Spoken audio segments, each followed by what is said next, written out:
Hello, my name is Randy Truby, and I'm currently a member of the American Membrane Technology Association. In the past, I've served as Vice President and Director Emeritus. The interview you're about to see is number 36 in a series of what we call the Chats with the Pioneers. AMTA is a technical association founded on the advocacy of membrane technology for water treatment, from wastewater, reclamation, and reuse to seawater desalination. The heart of this technology is the membrane itself. About 3.5 years ago, the AMTA Board of Directors decided that to preserve the history of membrane and membrane system development, the association should make an effort to record these chats with those responsible for launching what is now a technology in common use throughout the world. AMTA's intent is to make segments of these chats available on its website so that a new generation of engineers and scientists can understand the efforts of these pioneers to help solve some of the water issues facing the world today. Ian, before we get into your specific career, which has been interesting and exciting, I just wanted to take a minute to talk a little bit about the Pioneer Chats. As it says here, 3.5 years ago is when the concept was first kicked off by the board. Can you tell us a little bit about how that came to be? Yeah, we were at a board meeting actually a little before that, and we were talking about what we could do to preserve some of the history of the association. And I, at the time, was the association's historian, I think probably because I was the oldest guy there. And Doug was helping me out on that. And so we started talking about archiving documents and that kind of thing. And I forget who suggested it. It was either Doug or I, or maybe we both did. A lot of the history has never been written down. It's always been word of mouth, friend to friend and associate to associate. And the best way of recording the actual history of membrane development and how it grew from modest beginnings to pretty much a worldwide technology today was to actually talk to the people who were doing it. So we started putting together a list. I think Irving Mach had about 45 people on his list, and Doug had another 20, and I had 25 or 30, and we had some overlap, obviously. It was at the next board meeting, and I have to admit, as a historian, I had moved forward on that concept slowly. But at the next board meeting, they really started to get serious about doing it. And so the following year, we had a meeting in Town and Country in San Diego. And by that time, we'd put together a list of about 60 people, I think, Doug, if I remember correctly. And the first three who were interviewed were you, Dick Sudak, and Bob Riley. And then as we developed the concept, Doug would get a phone call that said, well, if you're doing this, you really should talk to so-and-so and so-and-so. And then that guy would say, yeah, but you should talk to so-and-so as well. And most of the people were names that we recognized. We didn't necessarily know them. Once in a while, like Dirk came along, and I'd never heard of Dirk de Winter. But by the time we got through, we had over 100 people. And so it's been a longer series than we anticipated. Well, that was one of the things that I was going to ask you. So it has been more than 100 these chats. Oh, yeah. Or 100 people, but 36 different chats. Right. Has anything stick out in your mind about things you picked up doing these chats? Oh, a lot of things. But I think perhaps for me, the most memorable was when I met Ulrich Merten for the first time. And I'd never met him. I'd heard the name, obviously. And he very graciously gave me a signed copy of his book, and I still have that. And that stood out in my mind. I mean, a lot of the other people, a lot of them I hadn't met. A lot of the people I'd met, I'd known, like yourself, for many, many years. But having never met him and hearing about that first OSW R&D proposal that he wrote and why he went to see Sid Loeb, and it was, and then for him to give me a copy of his book, I thought that was great. Yeah, I'll have to confess, I worked at General Atomic from 1968, and I had never met Dr. Merton because he had already done his work, written his book, and left. Yeah. General Atomic, and he was at Carnegie Mellon working with Gulf Right. Oil at that time. Right. And so I had never met him until the Pioneer Chats. So I mean, I think that was a great revelation for me, and it's interesting. The same guy. I wish we would have been able to get Bill Katz and a few other folks on this series as well. Well, we did. We got Bill Katz. You did? Oh. Oh, yeah. Yeah, we went to Boston last year, and we got Bill Katz, Okay. Art Pang, Okay. Ed Geishecker. We had previously interviewed Henry Valcourt,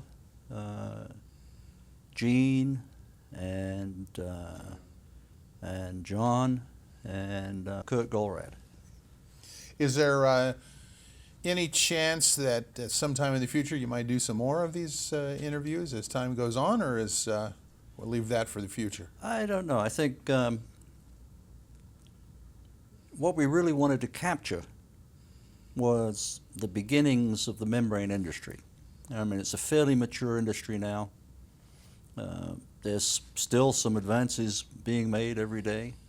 The growth of UF-MF has certainly been phenomenal, and possibly that's something we would do, is just concentrate on UF and MF. But for the time being, I'm going to take a rest.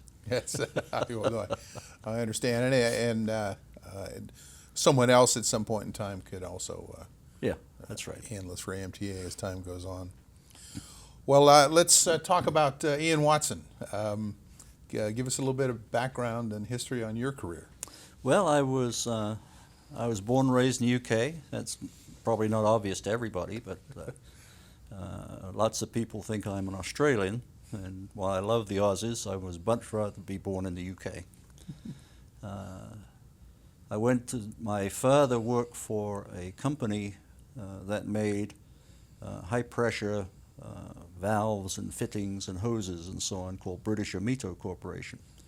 And we're talking 25,000 PSI type stuff.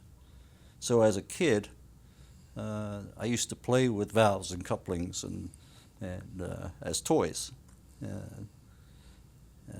My brother, who was 17, he's passed away now, but he was 17 years old, was an electrical engineer. He was a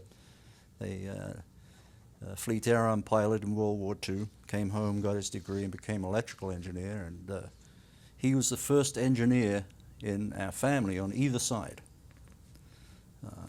And then I followed in his footsteps, and neither of my sons are engineers, and neither of his sons are engineers, so I guess that's where it ends. But I went to school.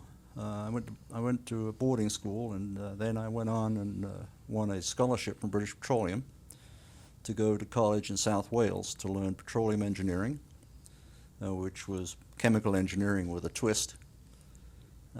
And it was what they call in England a sandwich course. I think you call it a co-op course here, where you go to school part-time and then you work part-time at your employer's place of business.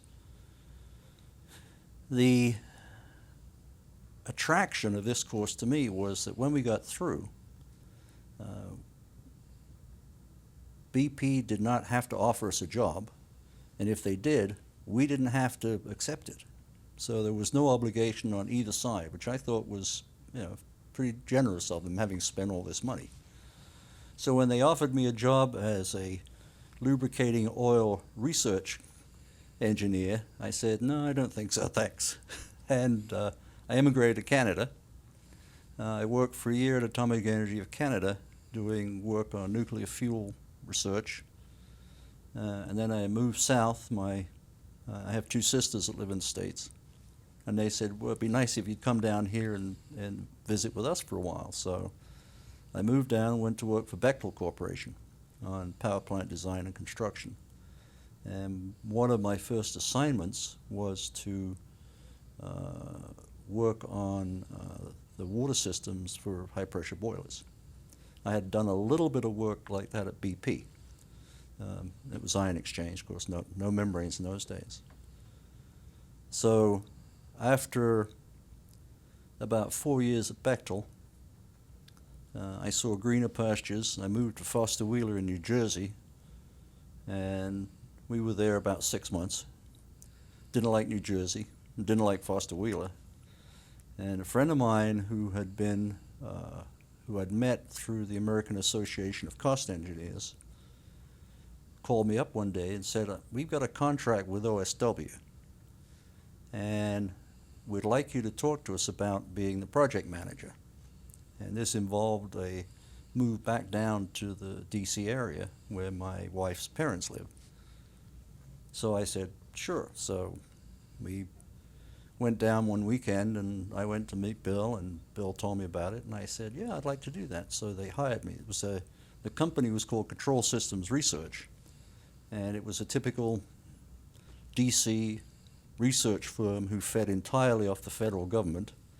They had contracts in weapons systems analysis, and the place was teeming with mathematicians and statisticians and all kinds of things. So we had this little group in the corner of nerdy engineers doing work on desal. And so that first project was an ion exchange study.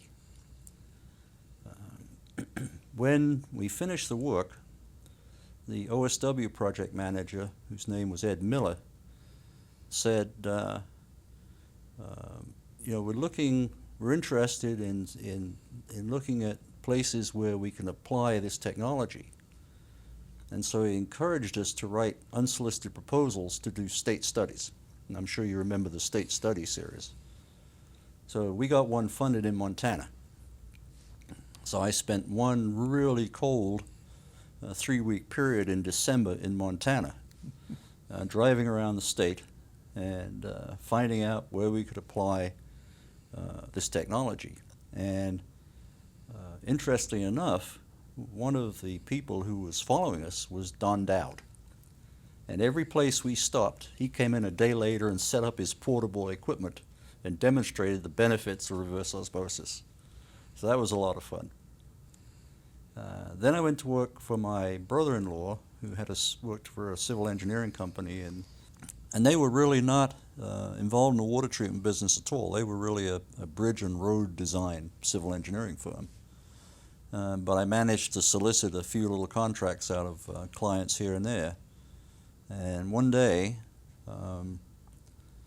I got a letter. This was long before email. I got a letter from a gentleman who had formerly been a president of the original Newissia. And he was now the general manager of the Island Water Association on Sanibel.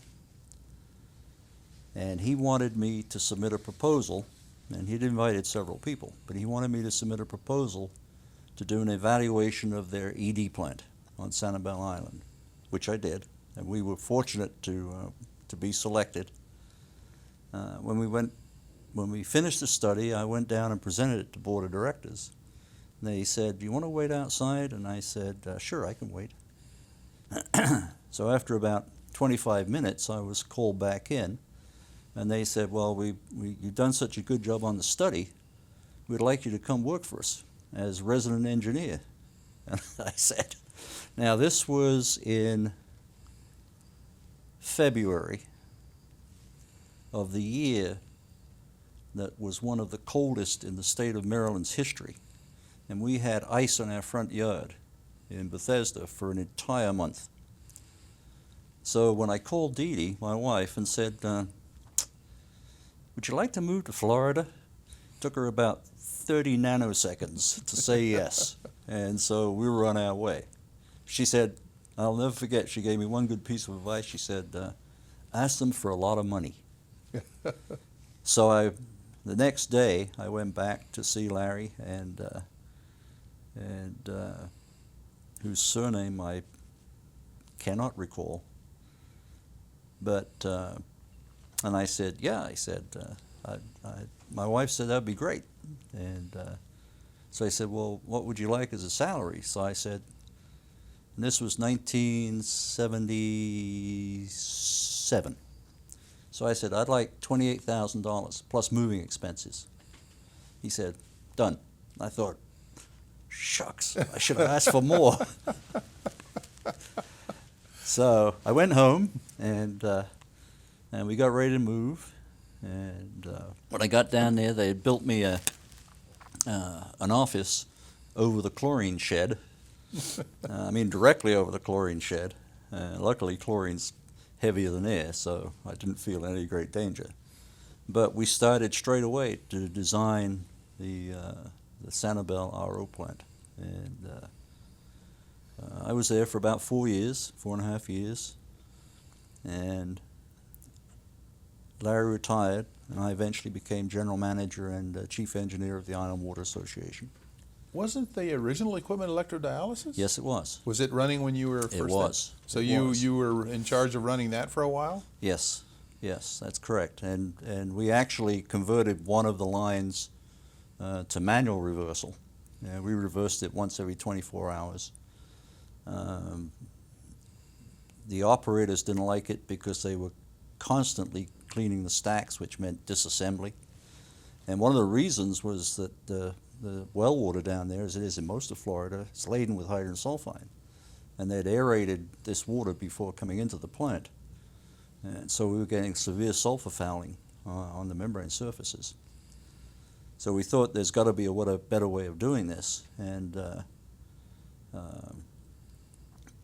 so we started reading up on RO and the benefits, pluses and minuses of RO. And we started going to some of the conferences, and eventually we put out an RFP for proposals for a new RO plant. So we built that. Hydronautics was the successful bidder, and of course it was 8.5-inch membranes, which in my naivete I assumed that everybody else would be making as well. And for a short period of time, I think Fluid Systems did make some 8.5s for replacement purposes. Then I'm not sure what happened, but one day the board called me in and said, we'd like you to resign. And I said, why? They said, well, you were at I think it was a Chamber of Commerce meeting, and you were speaking about the RO. And you told them what it cost us to produce the water. And it was less than half of what we were selling it for. Now, I never did really believe that, because this was a cooperative water company. So everybody that had a meter was an owner of the company. And anybody could come walk in and look at the books. So there must have been some other reason. But I said, yeah, sure, I'll resign. And they gave me a nice severance package, and cut me loose. So the San Francisco conference was coming up. So I called around a few people, and nobody seemed to have anything for me to do until I called Ashwin Desai. And he said, let's talk in San Francisco. So I said, okay. So we went to San Francisco. Those days Ashwin was with Hydronautics. At Hydronautics, that's right. In Santa Barbara. Another not too bad place to live. Another not too bad place. And so he offered me a job as international sales manager. Now, I'd never sold anything in my life. But I figured, what the heck? I can always learn. And part of the deal was that we were to move, obviously, to Santa Barbara. Well, it just so happened that Jimmy Carter was the president at the time, and the mortgage rates were about 17%, I think, something like that. the value of the properties in the Santa Barbara area was at least 3 times what it was in Fort Myers, Florida. And so for 2 years, I traveled the world and periodically would stop back in Fort Myers to see the family until my wife, Dee Dee, got a little fed up with that and said, you know, you should probably come home. And I said, yeah, but what am I going to do? She said, well, why don't you become a consultant? She said, everybody else does. And she said, I've got some money saved up, and we'll see how it goes. So that's what happened. And I've been a consultant pretty much ever since. Just a couple of step back for just a minute. When you were at Sanibel, you were running an electrodialysis system, and electrodialysis was the dominant technology in those days. Yes, it in was. Florida. RO had come along, and there was a few plants, as you said earlier in the previous review. Polymetrics had built the big plant at Rotunda West, Yeah. and Key Largo had the Ocean Reef Club Yeah. plant that had been Yeah. built, but it was mostly The electrodialysis. Venice plant in Yeah, that was the original 74, Pine Island 75, plant, which yeah. was an Envirogenics plant. So it was just switching over from electrodialysis to RO. Yeah, yeah. Did you work with Bill Bennett as an engineer? Bill Bennett was the association's consulting engineer. That's what I thought. Actually, Bill Bishop was. He handled our account, not Bennett. Okay. And so I got to know Bill, and one of the requirements, actually, of the job offer that I was made was that I, as soon as possible, acquire my Florida PE license, so we could no longer need the services of outside consulting. Uh-huh. Now, I thought this was a little short-sighted, because I was a chemical engineer, not a civil engineer, so if you had to build something, you know, we were having a problem with that. But so the first 6 or so months I was there, I spent most of my time with the books getting ready for the PE exam, which I found to be extraordinarily difficult because part of it, the EI part of the PE exam, is sort of engineering fundamentals.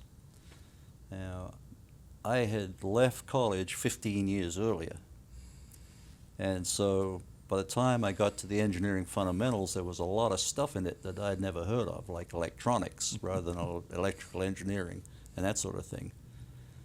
And so I thought, I'm really going to have a problem with this. Well, funny enough, I passed part 1 and failed part 2 on the first attempt. So I had to go back and take part 2 again, which was, you know, that applied engineering, really. So I got my PE license, and we severed our ties with Bill Bishop. You, when you were at Hydronautics, it was the early days for Hydronautics, and Jim Bartlett Jr. was running the company. Who else was at Hydronautics in those Well, days? Ashwin was my boss. Yeah. Peter Langer was there. Okay. Ken Pandya. Bob Levitt was there. Rick Leeson. Rick Leeson was there. Scott Jackson was there as the contracts manager. Dick Sudak had already Sudak started membrane No, systems he was separation? down, and actually I went down to see him shortly after I started. He and Ron Fox were still working in San Diego, work on a composite membrane for Jim Bartlett. He was still funding them for that. The company was Membrane Separations? I think? Membrane Separations, I think. And they shortly thereafterwards they parted company. But yeah, Dick was still there, Ron Fox, and And Seymour Hydronautics? Seymour Kremen became a consultant to Hydronautics, and I used to spend, when he came up to visit, he and I used to have dinner, and I learned a lot from that guy. I could tell you, he was an interesting person. And in those days, Hydronautics was building systems. Yes, they were. And so you were selling And I was systems. selling systems. Okay. Yeah. Well, we were selling membranes as well. Sure.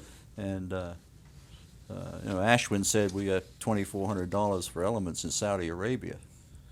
Sometimes we sold them twice. I remember, it's one occasion I was visiting Jim Finley, who was our resident manager there, a little Geordie from Newcastle, and he had all these membranes stacked up in his backyard. This was, I don't know if it ever got out, but I think probably did. But Hydronautics had a problem keeping the end caps on the membranes for a while. They used to just separate off. The glues would fail. So he'd glue them back on and sell them to somebody else. Same membrane. It was entrepreneurs. Entrepreneurs, that's right. And then after Hydronautics, you were starting to say that you started your own Mm-hmm. business, I the did. beginning of Rostec. I did, and Austin McCormick, who was here today, was actually my very first client. He was job number 83-001. Most people put the first dollar they earned on the wall. I put that first paid invoice on the wall. He had asked me to go down to Texas, to Brazos River area, where one of the towns was getting ready to buy an electrodialysis plant, and he wanted to sell him an RO plant, obviously. This is the city of Lake Granbury. And all he wanted me to do was to go to the public meeting and stand up and extol the virtues of RO and go home, which I did. And shortly thereafter, a check appeared in the mail, and that was, we were on the way. And as Rostec, was it always by yourself, or did you have some partners? It's always by, well, Okay. my wife has always been, Sure. the driving force. And there was a time when you were the technical director for Boyle. Now, was that were you Rostec then, or? No, but that grew out of being Rostec. What happened was that Boyle opened an office in Fort Myers, and they had been in Florida for some time. They'd purchased a Florida firm headquartered in Orlando. They opened an office in Fort Myers and became the city of Fort Myers water and wastewater consultant.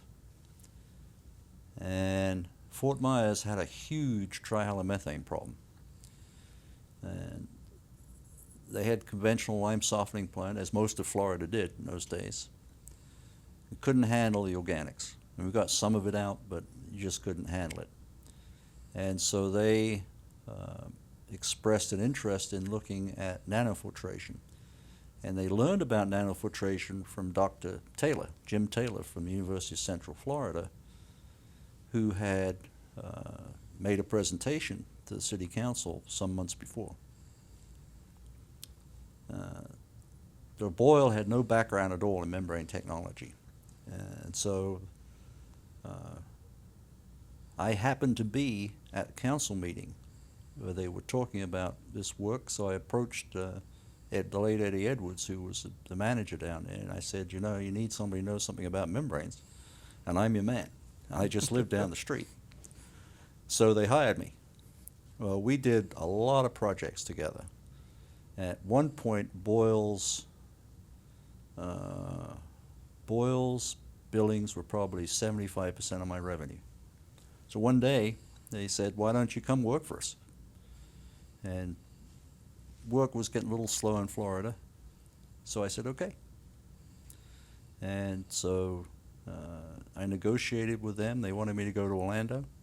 I said, if I'm going to work for a California company, I want to go to California. And so they handed me over to the regional vice president out there, Dave Harden. And he said, I want you to, and what had happened was that we had, one of the projects that we had won was the original Marin pilot work. And so that's when I met Dave Harden for the first time. So he said, I've been thinking about opening a Bay Area office. And he said, why don't you drive, next time you're out to look at the pilot, why don't you drive up to Santa Rosa? Which I did. And I said, yep. So I negotiated with Dave. I had made a much better deal salary-wise with the Californians than I had done with the Floridans. And took Dee Dee out there, and she liked it, although she thinks it's a little cold in the winter. And so we moved to Santa Rosa. And That was in 1993. At Boyle, you worked with a lot of, I think you helped create a team that was Right. one of the best membrane teams Yeah. around. You worked with a number of people. Yeah, at we Boyle. had we had Chris Merton and Ernie Cutton out in California, and Bill Everest down in Newport Beach, and then in Orlando we had Steve Duranzo and 3 or 4 other people that came in when he came in. So, and at one time we were considered the leading big AE consulting firm membrane experts. A lot of very important jobs during that period were handled by Boyle. Yep. I remember Yep. very well, and you were a key part of that, along with Yep. those other fellows that you helped. Yeah, and that team's pretty develop. much broken up now. And then you went back to just being Rostec. Well, we changed the name a little bit. What happened was that, as you probably will remember, while I was Rostec Services, which is the name of the original company of Fort Myers, I had been contacted by the Dare County Commission on the Outer Banks of North Carolina. They had hired Black & Veatch to design an RO plant for them, and they were a little concerned that Black & Veatch maybe didn't have the requisite knowledge. So they called me up, a city manager, or a county manager called me up and said, the commissioners would like to come down to Florida and look at some RO plants, and could you arrange that for us? I said, sure, I'd be happy to do that. So they all came. At that time there were 5 commissioners, the city manager, the assistant city manager, the finance director, and 2 or 3 people from Black & Veatch came down. So this was a big crowd referring around. And so I took them to see a few plants, including Sanibel. And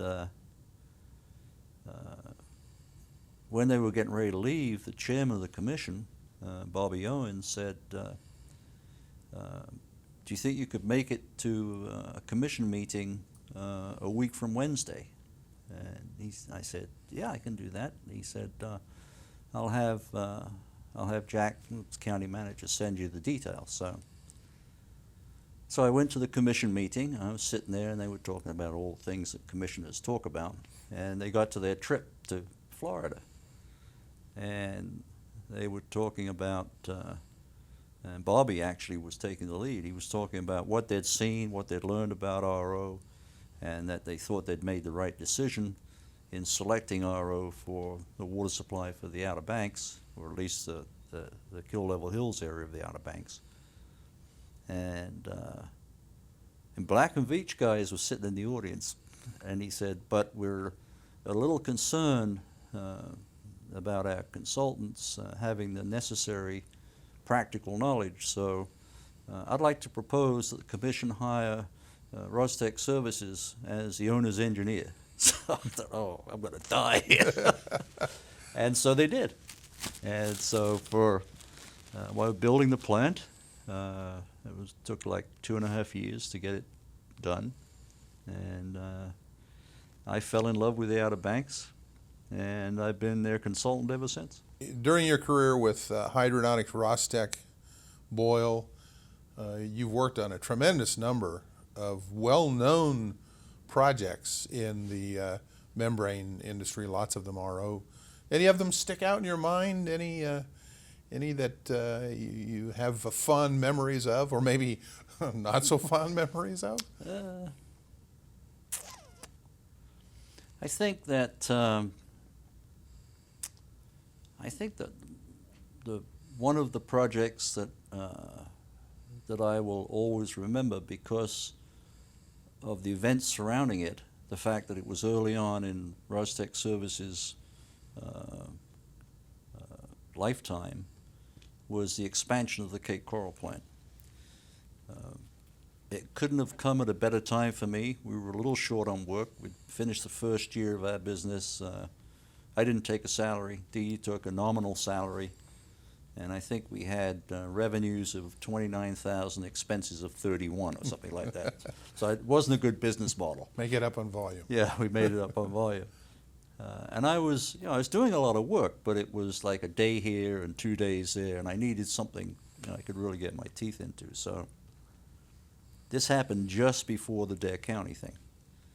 So I got a call one day, and I knew all the guys at Cape Coral because we went back and forth when I was at Sanibel. So the utilities director called me one day and said, we need to expand the RO plant, and Howard Needles is going to do it for us, and we'd like you to work with Howard Needles, and Vern Lynch is going to call you. So I said, okay.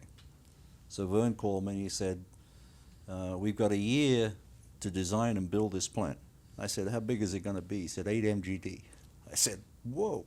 Because in those days, that was a big plant by anybody's yardstick. So we put together what was basically a design-build package, and included the building, all the civil works involved with it, except for the storage tanks, which we did separately, and went to bid. And when we evaluated the bids, or I evaluated the bids, Envirogenics was the low bidder. Hydronautics promptly sued because they said that when the bids were submitted and opened, Envirogenics did not have a contractor's license. So we went to court, and there was depositions, and finally the judge awarded Envirogenics, I think, $400,000 to repay them for their expenses. But Hydronautics wound up with the job. Yeah. And they built it. And we started May of 1985, and June 1st of 86, we put it online. And I thought that was a pretty significant achievement. Yeah, it was a very successful plan, very well known. Yep, and it's still running today. Now, there are others. One significant plant that I thought was a good plant, but it had some, shall we say, a couple of malfunctions, and that was the first plantation plant. We had fluid systems membranes, TFCS, and CAs.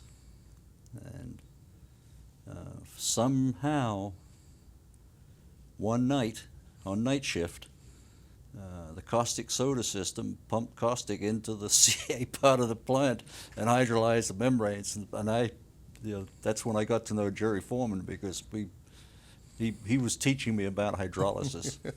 So that was not such a happy event. And to this day, I don't know what happened. As I recall, that didn't end up in a lawsuit, did it? It was settled out of court. Oh, thank heaven. Yeah. we could talk a fair amount about lawsuits, Yeah, but we I'd settled rather out not. of But that was unfortunately, some of my consulting competition took advantage of that, and the word got around that I'd screwed up this plant, and my business started drying up a little bit, which was one of the reasons I went to work for Boyle. You during this period, the 70s and early 80s, you were involved in some of the trade organizations. And I know that very early on you were at some of the early meetings, maybe the first meetings, where people were considering putting together some sort of membrane organization, reverse osmosis membrane organization. Could you tell us about that a little bit? Yeah, it started in 1972. Neil Klein and Don Owens organized a conference in Anaheim, and I went there. Orange County Water District. The Orange County Water District folks. And this was about the time that OSW was withdrawing, and Orange County Water District had built the hybrid evaporator system. You remember that? Yes. And so they were concerned that the industry without OSW didn't have a voice in Washington. So they thought that we needed to start some kind of an organization so that the other side of the argument could be presented and at committee hearings and so forth. So they said, would there be any interest in doing that? And I don't know, maybe about 2 or 3 dozen people raised their hands, me included. Later on, there was an organizing meeting in Washington at the, I think it was the DuPont Circle Hotel. Bill Warren was there, Neil Klein, Pat Burke, Leon, and a few others. And that was the beginnings of Nowissia. And subsequently that year, we had our first meeting in Fort Lauderdale at Pier 66.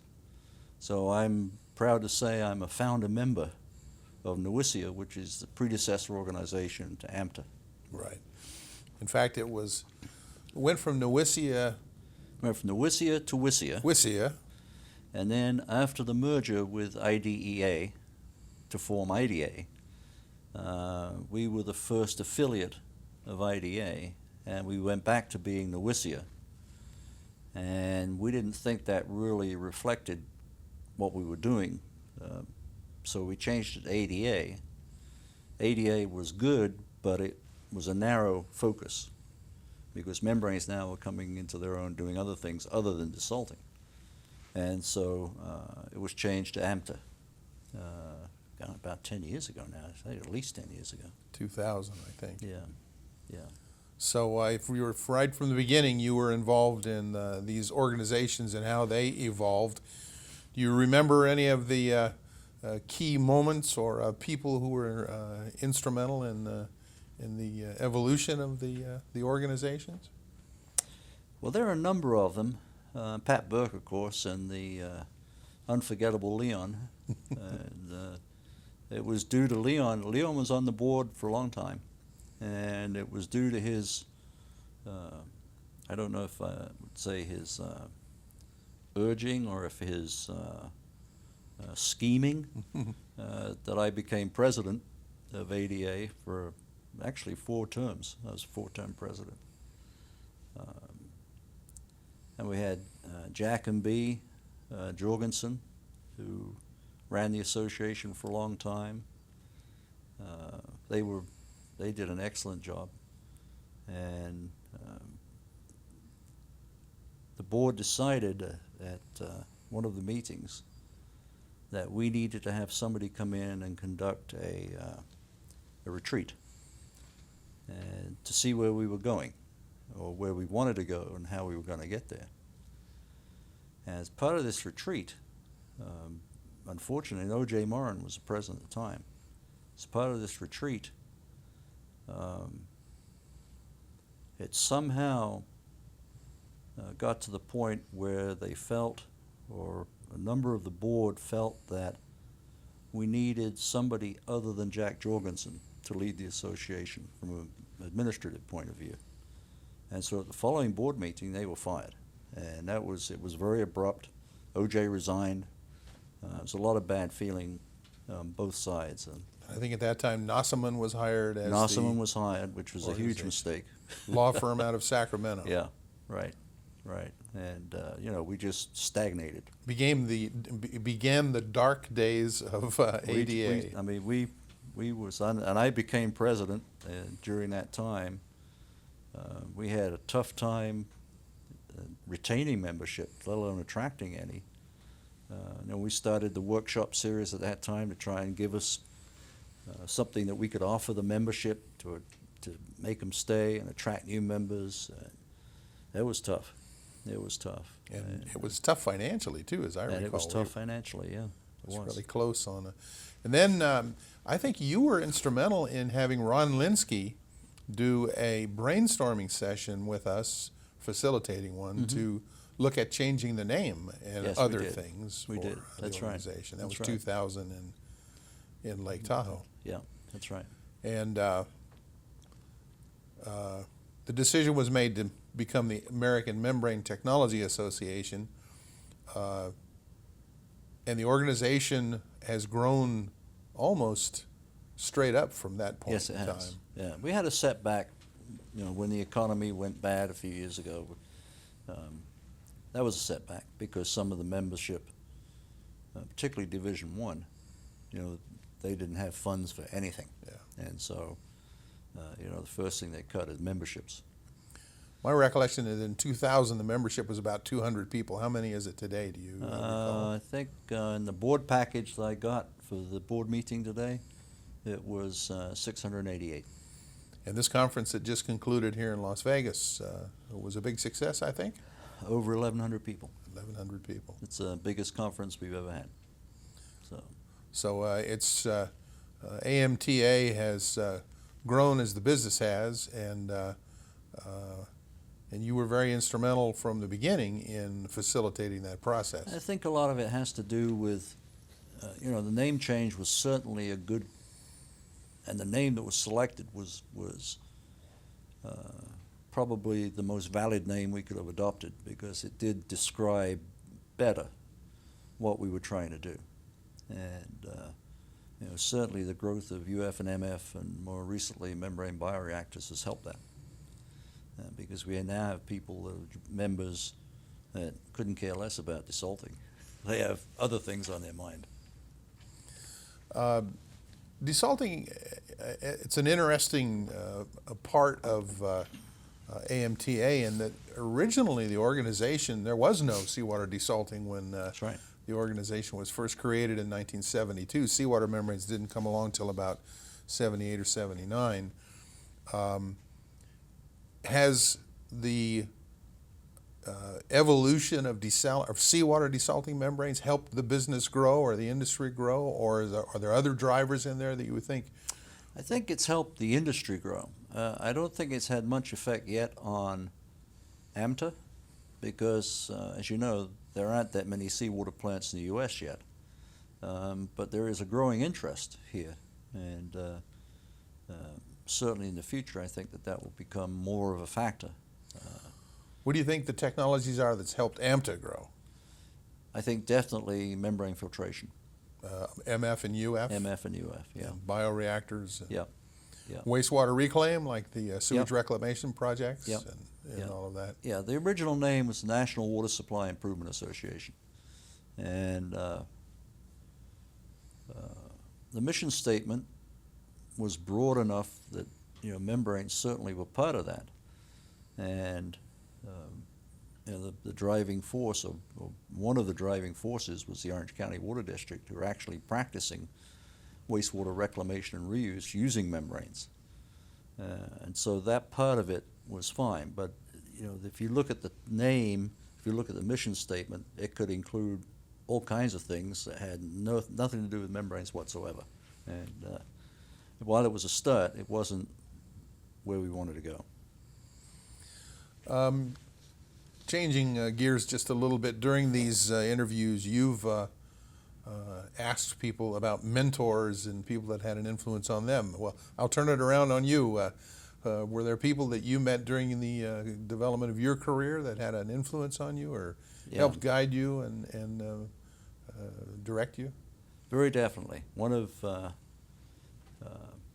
I probably learned more about I thought I knew a lot, but I probably learned more about reverse osmosis membrane technology from Ashwin and Peter Lang than anybody else. And Peter, I would sit in his office, and he would very laboriously explain to me things like ionic strength. And before I went to hydronautics, I had no idea what ionic strength was. But certainly those two had a profound effect on both my knowledge of the theory of reverse osmosis and the practice. The other person who I used to spend a lot of time with was Rick Leeson. And I found him to be a fascinating individual. And, he always had time to talk to a nerdy engineer about polymer chemistry and how they would try and develop the better mousetrap and what they were looking at and what the characteristics should have been and so on and so forth. So he certainly had an influence on the way I thought about membranes. Well, you and he spoke the same language. You're both chemical engineers. That's right, yeah. Are there recollections you have that you'd like to share with us? Anything? One of the things I'm always curious about is RO started out. It was brand new. It was an R&D technology, and you were there in the very early days. And there was some resistance that had to be overcome, some education of the marketplace. Do you see any new technologies coming along that may follow RO or take the place of RO going forward? Well, I think that one of certainly, the most obvious is forward osmosis, or real osmosis it actually is. There's a lot of talk about it. There are some practitioners in the business. Hydration Technologies, I guess, has probably been the most successful. Oasis. Oasis is coming along, Modern Water. But I think that generally the knowledge of that particular technology is not widespread.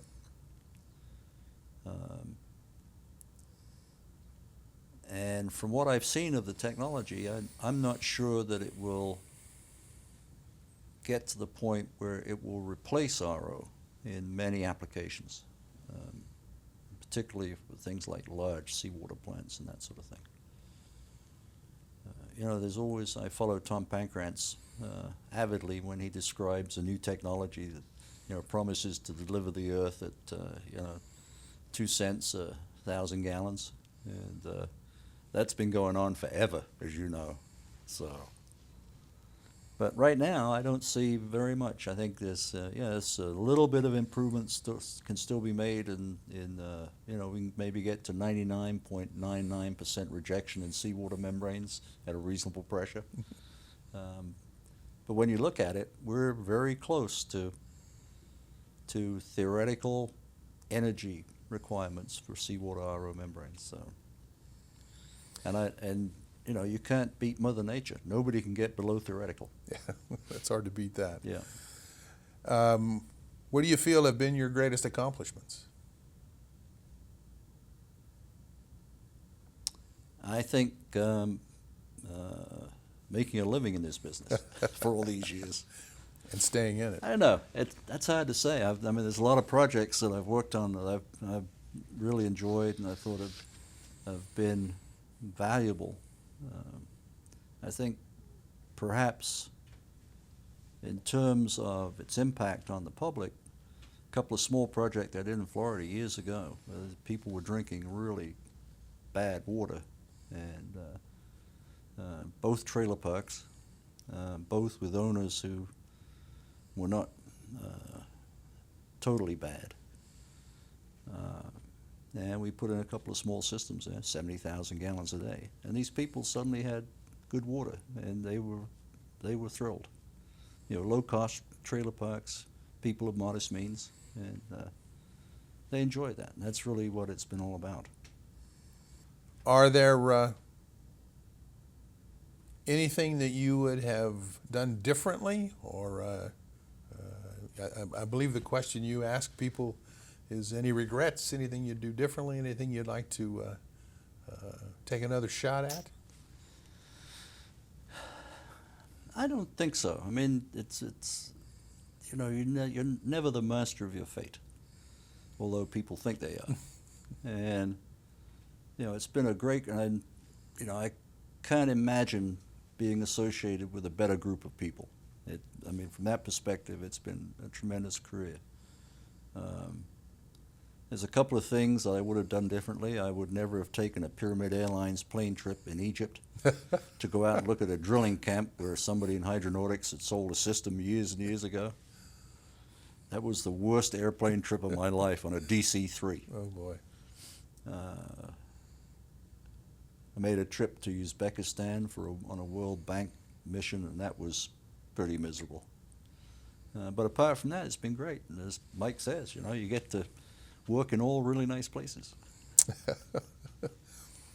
Okay, I think that's enough. Ian, thank you very much. You're welcome. You did a great job organizing and carrying out the interviews on behalf of AMTA. We thank you and appreciate the hard work that you and Doug did in gathering these pioneer chats. And I I hope everybody enjoys them as much as I have, and thank you very much. I think from the feedback I've got, I think everybody has really, after perhaps some misgivings initially, I think they finally, really have enjoyed participating and seeing the results. And Doug did all the hard work. Yes, Doug's good. I mean, I just showed up. Thanks very much. Thank you.